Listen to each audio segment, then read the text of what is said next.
أشهد أن لا إله إلا الله وحده لا شريك له وأشهد أن محمدا عبده ورسوله أما بعد فأعوذ بالله من الشيطان الرجيم بسم الله الرحمن الرحيم الحمد لله رب العالمين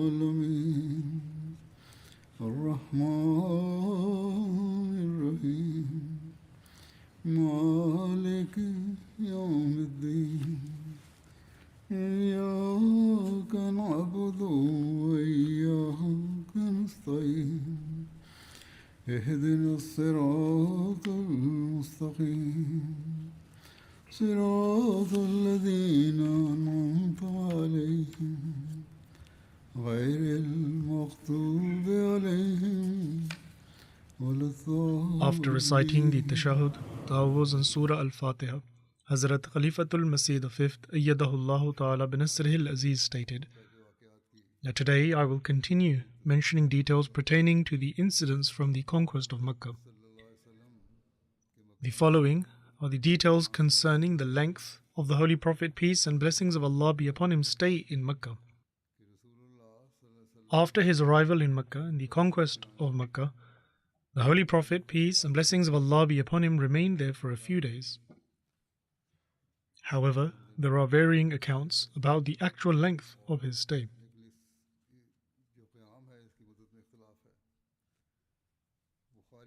According to Bukhari, it is narrated by Hazrat Ibn Abbas that the Holy Prophet, peace be upon him, stayed in Makkah for 19 days. He would offer 2 units of prayer, meaning he would shorten his prayer due to being in a state of travel. And other narrations also mention 18 days, 17 days and 15 days. Allama Ibn Hajar has given precedence to the narration which mentions 19 days, because most narrations mention 19 days. The other narrations can be reconciled in that the narration mentioning 19 days also includes the day of arrival and the day of departure. And those who have mentioned 17 days have not included the 2 days of arrival and departure.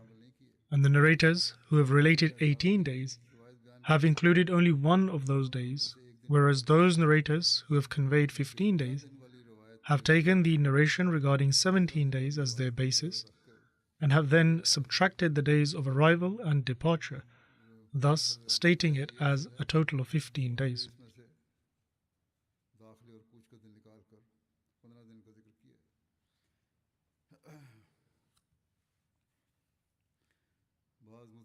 Certain Orientalists have also mentioned the Holy Prophet, peace and blessings of Allah be upon him's conquest of Makkah in their books.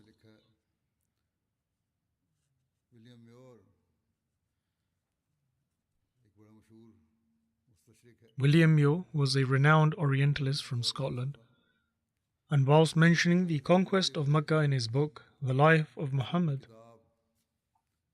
he has written about the Holy Prophet, peace and blessings of Allah be upon him's excellent example.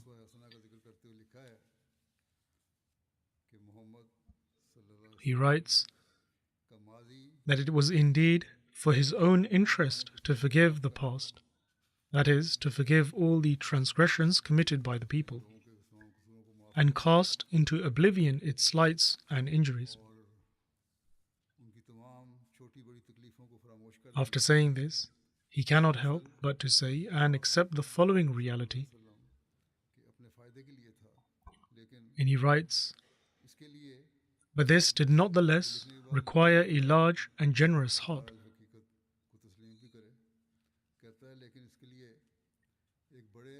And Muhammad had his reward, for the whole population of his native city at once gave in their adhesion and espoused his cause with alacrity and apparent devotion.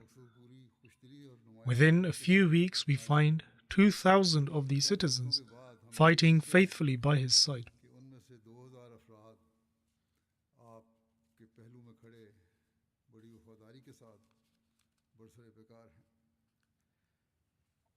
Similarly, William Montgomery is another Scottish Orientalist, has also written and has spoken very harshly against Islam and the Holy Prophet, peace and blessings of Allah be upon him, in his books. However, in one of his books, Muhammad at Medina, he has written, and I will read out the translation. I also read out a translation for the previous quote as well. He writes, "These leaders were not forced to become Muslims." He is accepting this fact, and he goes on to write, "They, and doubtless many others, remain pagan. Above all, however, his consummate skill in handling the confederacy he, i.e. the Holy Prophet, peace and blessings of Allah be upon him, now ruled, and making all but an insignificant minority feel they were being fairly treated, heightened the contrast between the feeling of harmony, satisfaction and zest in the Islamic community and the Malays elsewhere. This must have been obvious to many and have attracted them to Muhammad, peace and blessings of Allah be upon him." He then goes on to write that in all this, one cannot but be impressed by Muhammad, peace and blessings of Allah be upon him's faith in his cause, his vision, and his far-seeing wisdom. He then further writes that whilst his community was still small and devoting all its energies to avoiding being overwhelmed by its enemies, he had conceived a united Arabia directed outwards, in which the Meccans would play a new role, a role no less important than their old role of merchants.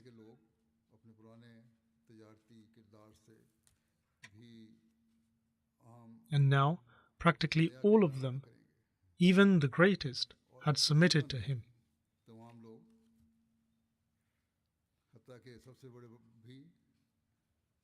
He further writes, "Against considerable odds, often with narrow margins, but nearly always with sureness of touch, he had moved towards his goal. If we were not convinced of the historicity of these things, few would credit that a despised Meccan prophet could re-enter his city as a triumphant conqueror."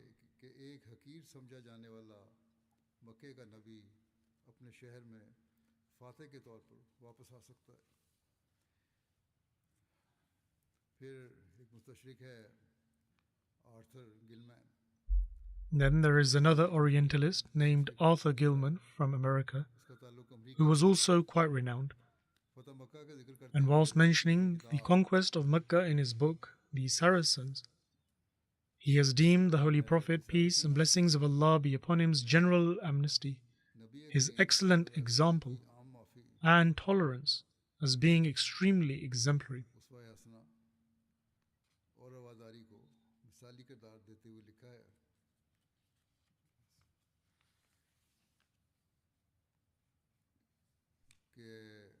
And with regards to this, he writes in his book that when Muhammad, peace and blessings of Allah be upon him, mounted on the same camel that had so faithfully carried him on other occasions, rode into the city, his heart rose in thankfulness, for he saw empty streets again, and he knew that his reception was to be peaceful. He further writes that it is greatly to his praise that on this occasion, when his resentment for ill usage in the past might naturally have incited him to revenge, he restrained his army from all shedding of blood and showed every sign of humility and thanksgiving to Allah for his goodness. He then goes on to write, "Khalid, it is true," he writes, as has also been previously mentioned with regards to the incident of Hazrat Khalid bin Walid, that Khalid, it is true, did meet force with force at one point, but he was rebuked by Muhammad, peace and blessings of Allah be upon him. The Prophet, peace and blessings of Allah be upon him's first labor was the destruction of the idol images in the Kaaba, And after that had been done, he ordered his original muezzin to sound the call to prayer from the top of the Kaaba, and sent a crier through the streets to command all persons to break in pieces every image that they might possess. He further writes, 10 or 12 men who had on a former occasion shown a barbarous spirit were proscribed, and of them 4 were put to death. But this must be considered exceedingly humane in comparison with the acts of other conquerors. He writes, in comparison, for example, with the cruelty of the Crusaders, who in 1099 put 70,000 Muslims, men, women, and helpless children to death when Jerusalem fell into their hands. Or with that of the English army, also fighting under the cross, which in the year of grace 1874 burned an African capital in its war on the Gold Coast. Gold Coast is the former name of Ghana. He then further writes that Muhammad, peace and blessings of Allah be upon him's victory, was in very truth one of religion and not of politics. He rejected every token of personal homage and declined all regal authority. And when the haughty chiefs of the Qurayshites appeared before him, he asked, "Now what can you expect at my hands?" Upon this, they stated that, "Mercy, O generous brother." And so he stated that, "Be it so, you are free," he exclaimed.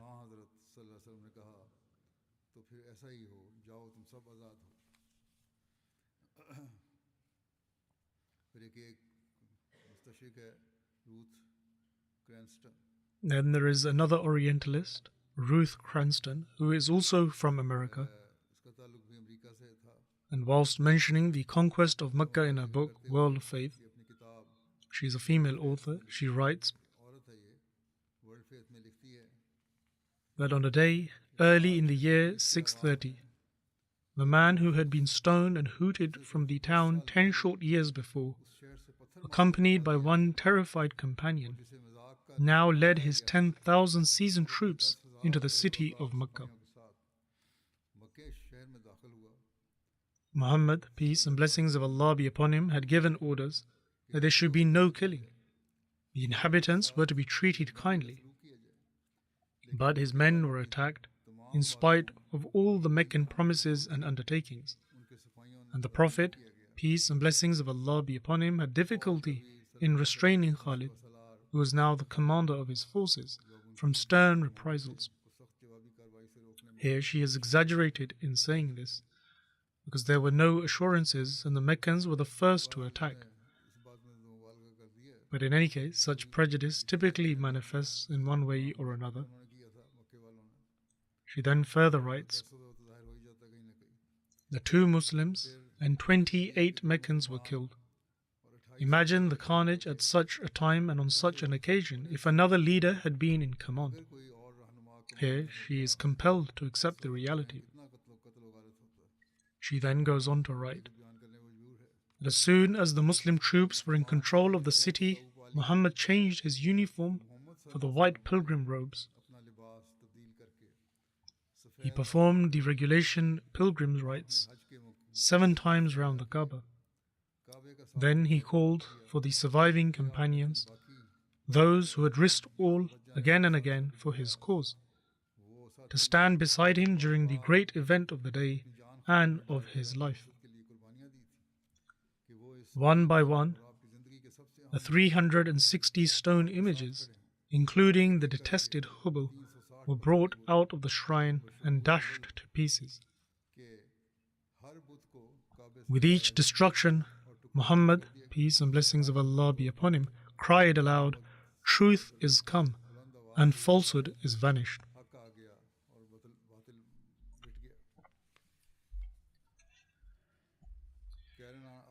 Karen Armstrong is another good Orientalist who is generally very fair in her writings. She was born in 1944 and is a renowned scholar and author of England who is known for her works on comparative religions. With reference to the conquest of Mecca, she writes in her book Muhammad, a biography of the Prophet, that he, i.e. the Holy Prophet, peace and blessings of Allah be upon him, had no desire to begin bloody reprisals. Nobody was made to accept Islam, nor do they seem to have felt under pressure to do so. Muhammad, peace and blessings of Allah be upon him, did not want to coerce the people, but to effect a reconciliation. He, i.e. the Holy Prophet, peace be upon him, had come to Mecca not to persecute the Quraysh, but to abolish the religion which had failed them. She then goes on to write, by conquering Mecca, Muhammad, peace and blessings of Allah be upon him, had vindicated his prophetic claim. But this conquest had been achieved without bloodshed, and Muhammad, peace and blessings of Allah be upon him's peaceful policy paid off.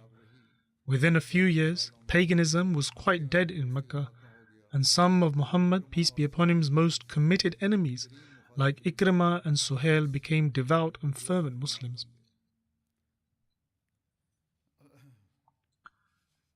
Nevertheless, despite their fierce opposition, some Orientalists have been compelled to acknowledge the truth about certain matters, and having no choice but to do so. There are additional events related to the conquest of Mecca as well. One incident is in relation to the repentance of Abdullah bin Sa'd bin Abi Sarah. It is mentioned that he initially accepted Islam and served as a scribe for revelations, but later he apostatized and returned to Mecca. It is reported that he was sentenced to death, and after the conquest of Mecca, he sought refuge with Hazrat Usman bin Affan, who was his foster brother. Hazrat Usman brought him before the Holy Prophet, peace and blessings of Allah be upon him, and requested that the Holy Prophet, peace be upon him, accept Abdullah's pledge of allegiance.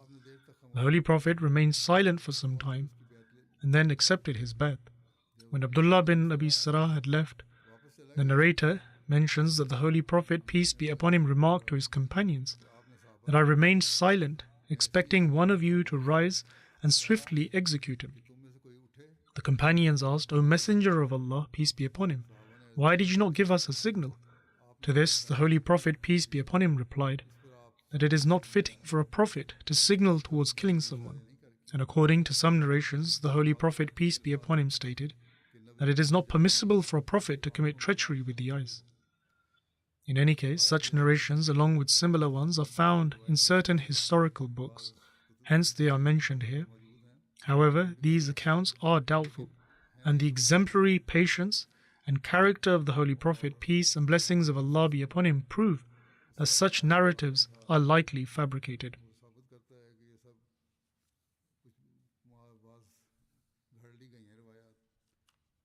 A similar narration appears in Sunan an-Nasai, stating that during the conquest of Mecca, Abdullah bin Sa'd hid in the house of Hazrat Usman radiyallahu ta'ala anhu.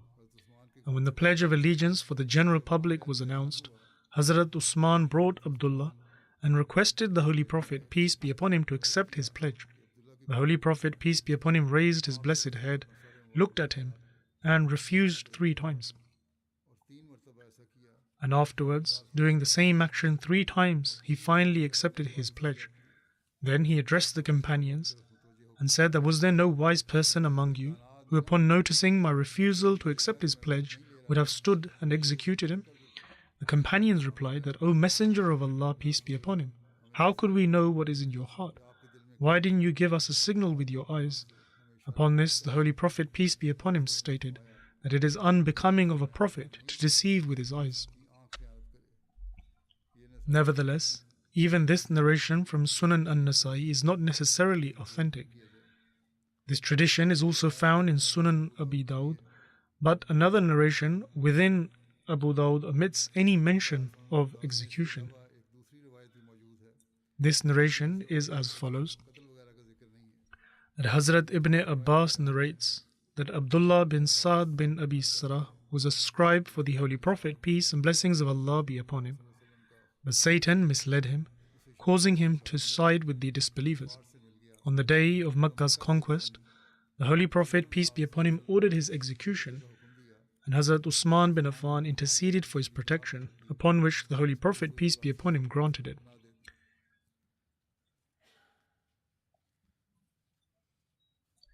Regarding Abdullah bin Sa'd, it is essential to clarify, as previously stated, that the narrations from certain hadith collections regarding him have been critically assessed, and their chains of narration are considered weak. Suggesting the Holy Prophet, peace and blessings of Allah be upon him, remained silent, expecting the companions to act, is improbable, for he was a king and thus could have explicitly stated his intentions. Another critical consideration is that Islam does not prescribe a penalty for apostasy. Thus, suggesting Abdullah bin Sa'd was sentenced to death merely for apostasy is incorrect. Furthermore, it is also worth noting that the described details contradict the Holy Prophet, peace and blessings of Allah be upon him's noble character, as I have already mentioned. On that day, i.e. the conquest of Makkah, the Holy Prophet, peace and blessings of Allah be upon him, epitomized Allah's attributes of forgiveness, concealment of faults, mercy and compassion. And there was no one who sought forgiveness and was denied, even if a death sentence had previously been pronounced. And this narration is also absent from Sahih Bukhari and Sahih Muslim. Furthermore, it contradicts rational analysis. As a victorious leader, if execution were necessary, why would the Holy Prophet, peace be upon him, hesitate or resort to subtle signals? When Hazrat Usman radiyallahu ta'ala anhu brought Abdullah forward, the Holy Prophet, peace and blessings of Allah be upon him, could have openly declared his crimes unforgivable. And around the same time, the case of a woman from Banu Makhzum accused of theft was presented before the Holy Prophet, peace be upon him, accompanied by significant intercession, including from Hazrat Salama and Hazrat Usama bin Zayd. Yet, the Holy Prophet, peace be upon him, decisively rejected all pleas and upheld the punishment of severing her hand. Therefore, had Abdullah bin Sa'd's crime been so severe, the Holy Prophet, peace be upon him, would have openly stated that forgiveness was not possible.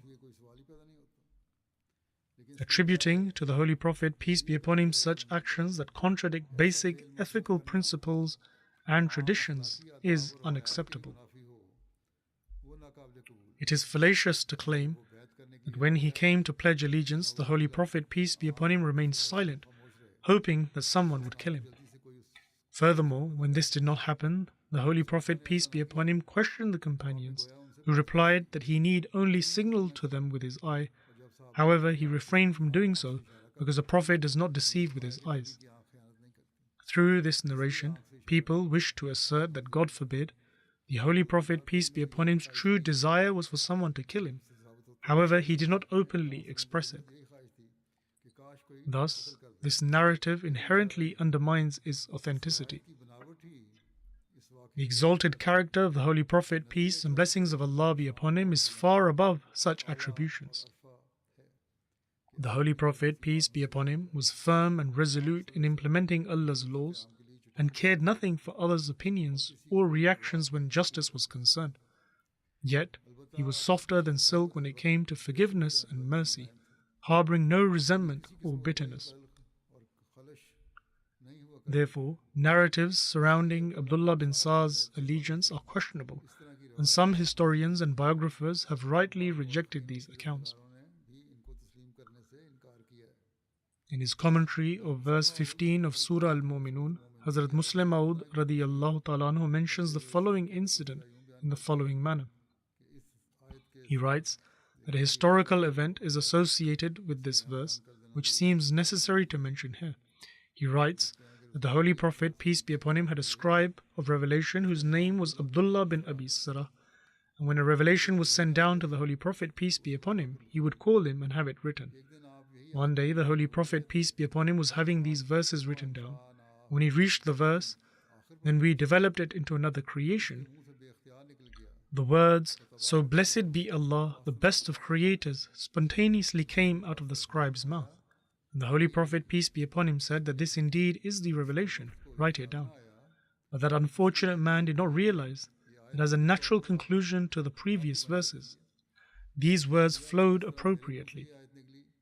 Instead, he thought that just as these words came out of his mouth, and the Holy Prophet, peace be upon him, declared them to be revelation, likewise, God forbid, the Holy Prophet, peace be upon him, must be composing the Quran himself.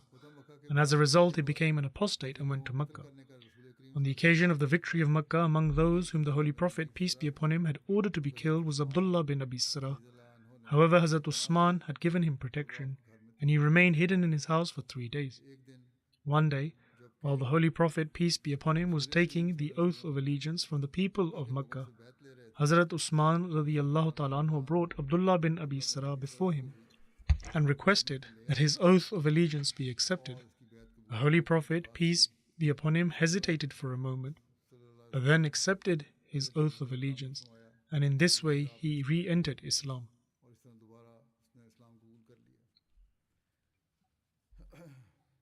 Regarding Abdullah bin Abi Sarah, it is reported that he later came to be counted among the companions who rendered distinguished services to Islam.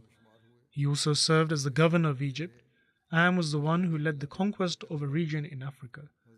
After the martyrdom of Hazrat Usman, he distanced himself from the civil strife, even though he was Hazrat Usman's foster brother. It is said that he had prayed that his final deed be prayer, and so it happened that one day he stood for the morning prayer, and while concluding the prayer, after saying salam to the right, he was just about to say salam to the left when he passed away. He died in the year 36 or 37 Hijri.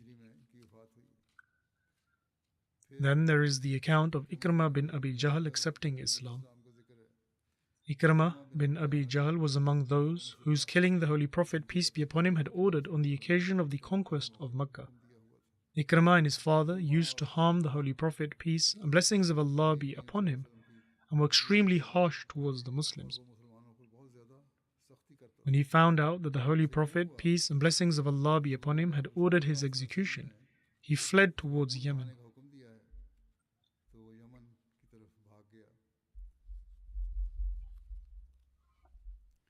Despite the fact that in his enmity towards Islam, he had even surpassed his father Abu Jahl, and it is possible that this is what led to the command for his killing, it is also quite likely that those chiefs and leaders of Mecca, who had always been at the forefront of opposing Islam, and who constantly plotted against Islam and the Holy Prophet, peace be upon him, after the conquest of Mecca, assumed that their deeds were such that there was no way they could be forgiven, and that they would surely be killed.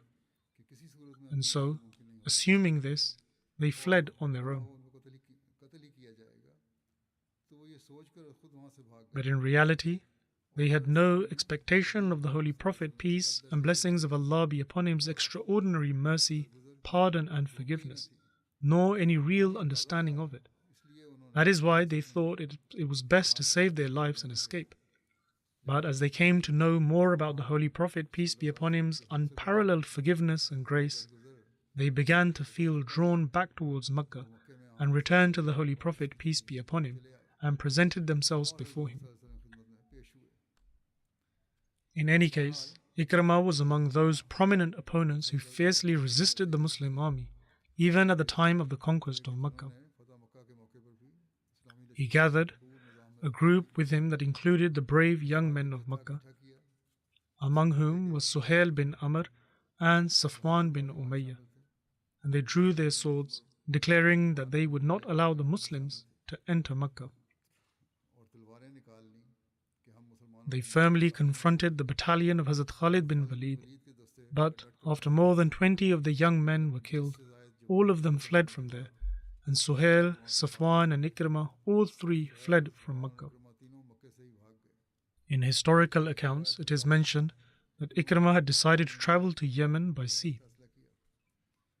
His wife, Hakim bint Haris bin Hisham, who was the daughter of the chief of the Quraysh, pledged allegiance on the occasion of the conquest of Mecca, along with Hind bint Utbah and other influential women. When she learnt that her husband Ikrimah had fled towards Yemen out of fear for his life, she came to the Holy Prophet, peace and blessings of Allah be upon him, and submitted that Ikrimah fears that you will have him killed, and I implore you to grant him protection. Upon this, the Holy Prophet, peace and blessings of Allah be upon him, responded that he is under my protection. And so she departed with her servant and made her way towards Jeddah, where she found Ikrimah on the seashore, just as he was preparing to board a ship. According to one narration, she reached him after he had already boarded the vessel. She called out to him, saying that, O son of my uncle, I have come to you from a man who is most devoted in upholding ties, the most righteous among all people, and the most sincere well-wisher of all the people. Do not cast yourself into ruin, for I have already secured protection for you. Moved by her words, Ikrimah returned with his wife and accepted Islam, and his acceptance of the faith proved to be most blessed and beautiful.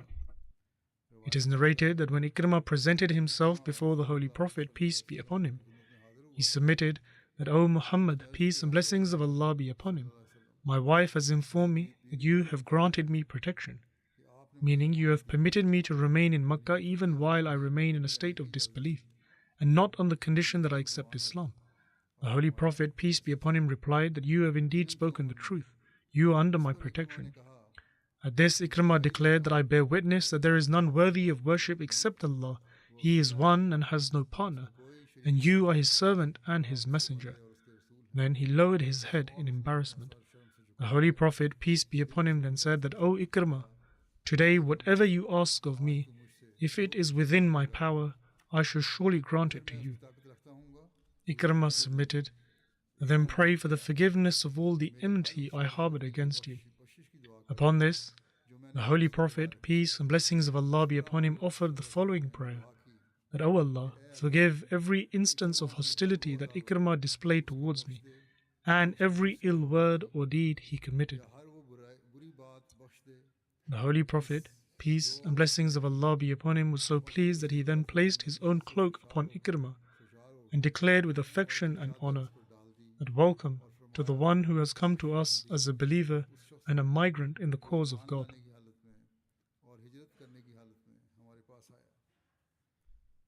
There is also mention of the fulfillment of a prophecy attached to the acceptance of Islam by Ikrimah, which has been mentioned by Hazrat Muslim Maud radiyallahu ta'ala anhu.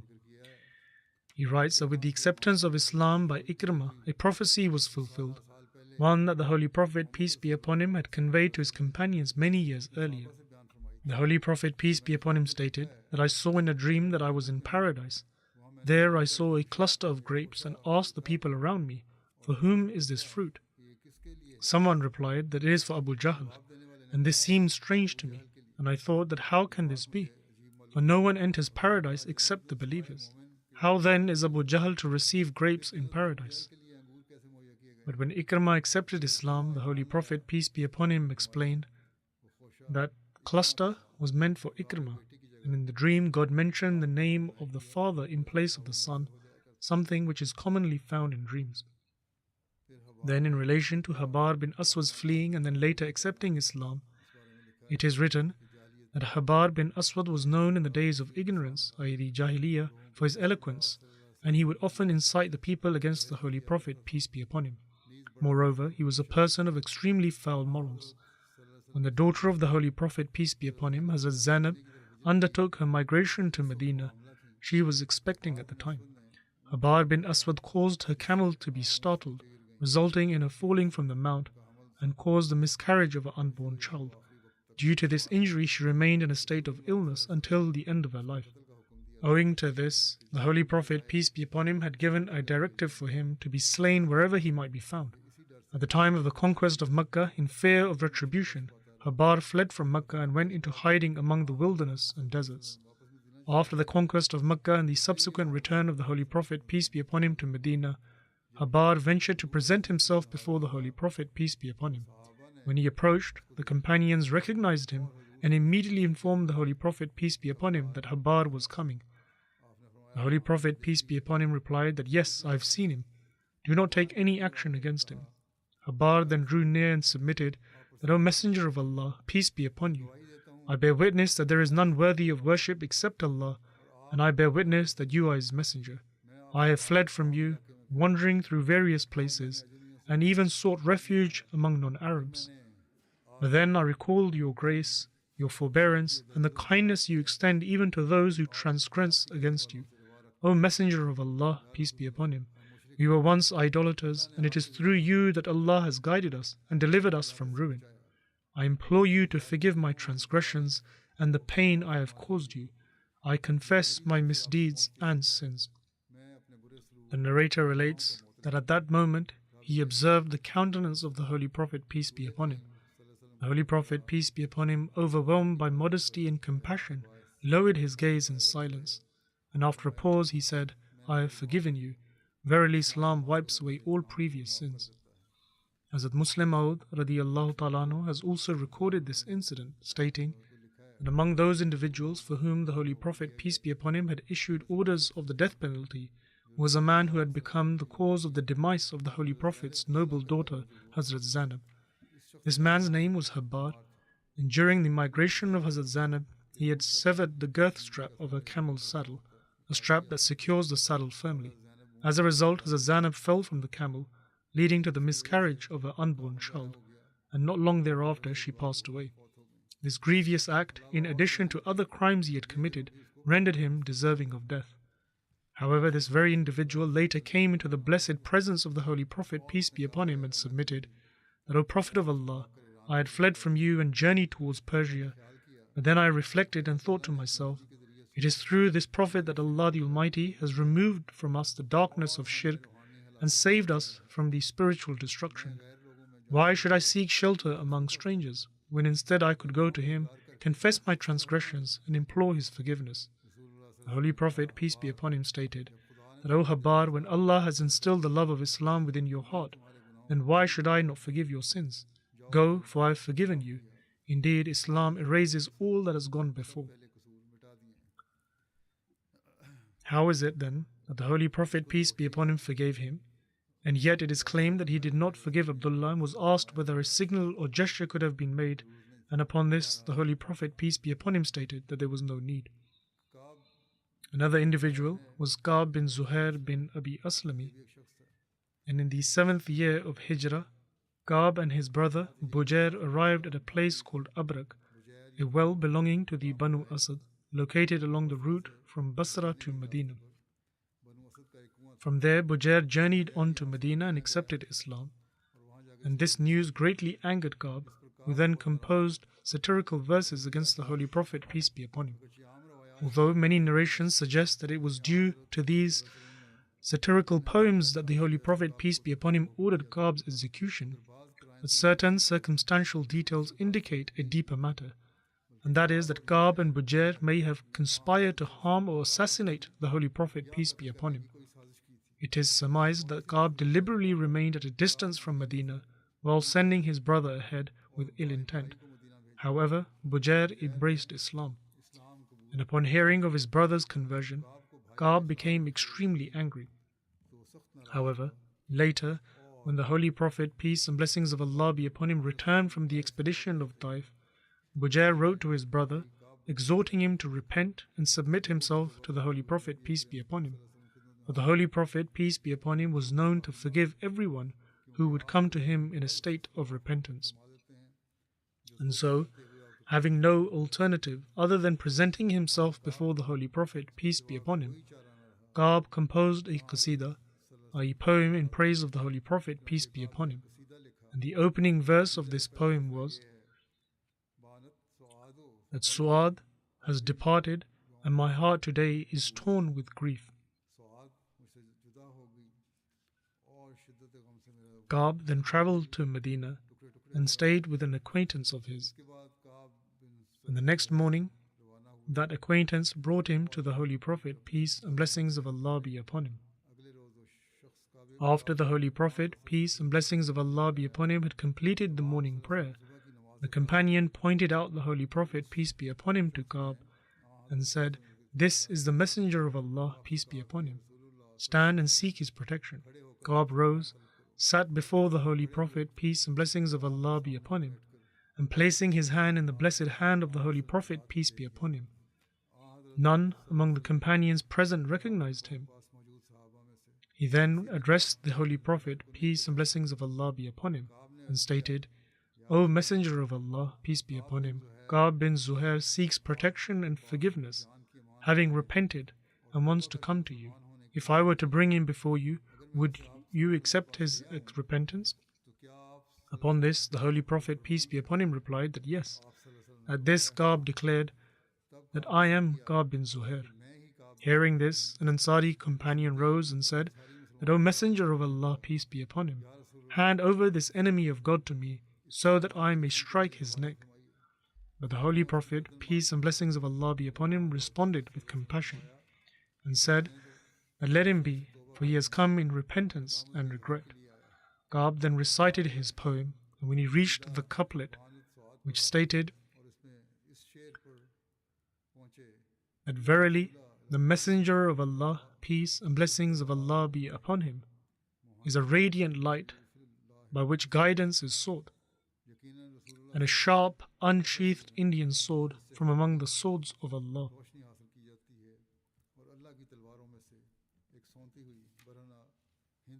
At this, the Holy Prophet, peace be upon him, removed his blessed mantle which he had over him and draped it over Hazrat Ka'b. It was due to this gesture that the poem came to be known as the Qasida al-Burda, i.e. the poem of the mantle, because Burda means mantle. It is also referred to as Qasida Banat Su'ad. Later, Hazrat Amir Muawiyah expressed a desire to purchase this blessed mantle for a large sum from Hazrat Ka'b, but he declined, saying that I shall never part with this blessed garment bestowed upon me by the Messenger of Allah, peace be upon him. However, after Hazrat Ka'b's demise, Hazrat Amir Muawiyah acquired the mantle from his heirs, and thereafter it passed down through the rulers of the Banu Umayyah until it was lost following the fall of their dynasty. It is worth noting that among the people today, another poem is more widely recognized by the same name, Qasida al-Burda, composed by Imam Sharifuddin al-Busayri.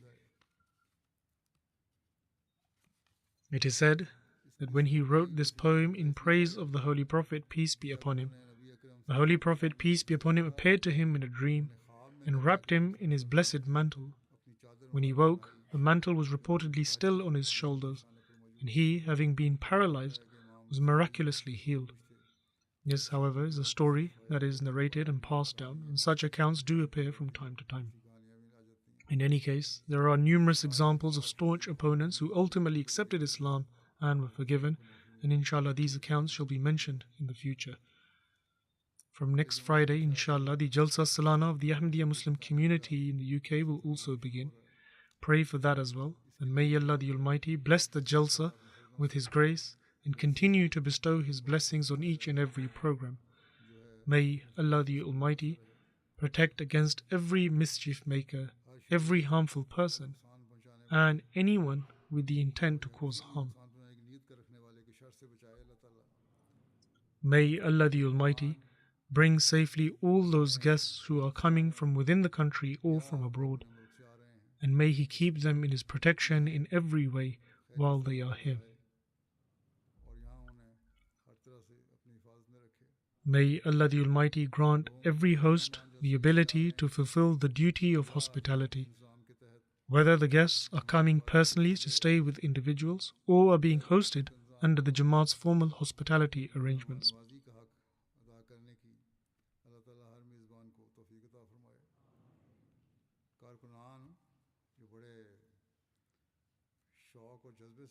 The workers who enthusiastically and passionately offer themselves for Jalsa duties, may Allah the Almighty enable all of them to serve selflessly in their respective departments. And may they serve the guests with utmost respect, kindness and cheerfulness.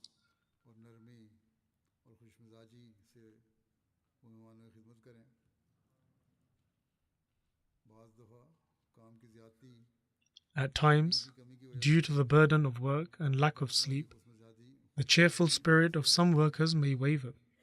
However, Every worker, regardless of their role or department, should spend these days with the thought that Allah the Almighty has granted us the opportunity to serve the guests of the promised Messiah alayhi salatu wassalam.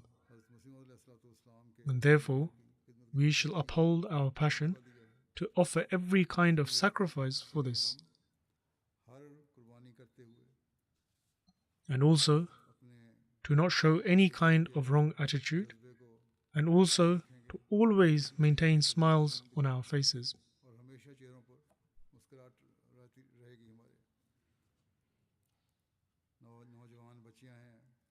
Whether it is young girls or women, young boys or elderly men, officers or assistants, those who prepare food and manage the kitchen arrangements, or those who serve the food, those on security duty, or those working in the parking area, or those working in hygiene and cleaning, or those who maintain the discipline inside and outside of the Jalsagah,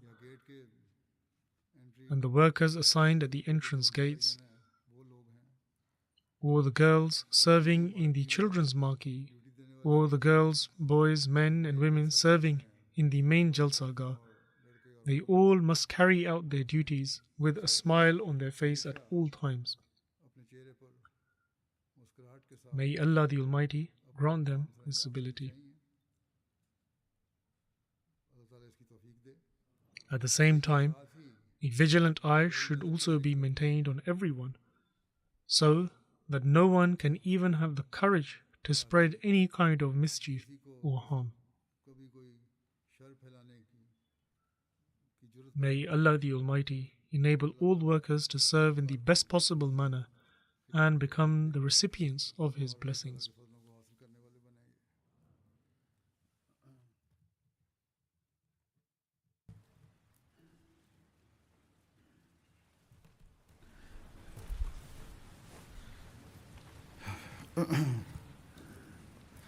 الحمد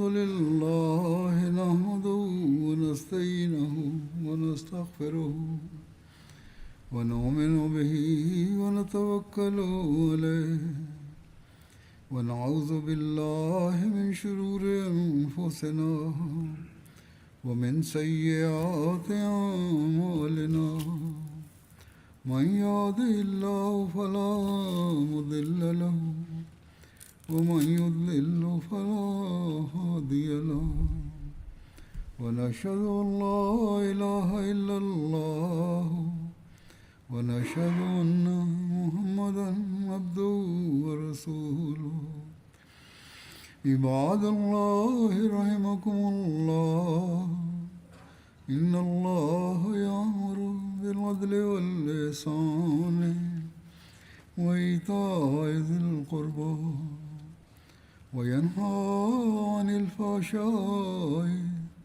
والمنكر والبغي يعظكم لعلكم تذكرون اذكروا الله يذكركم وادعوه يستجب لكم ولذكر الله أكبر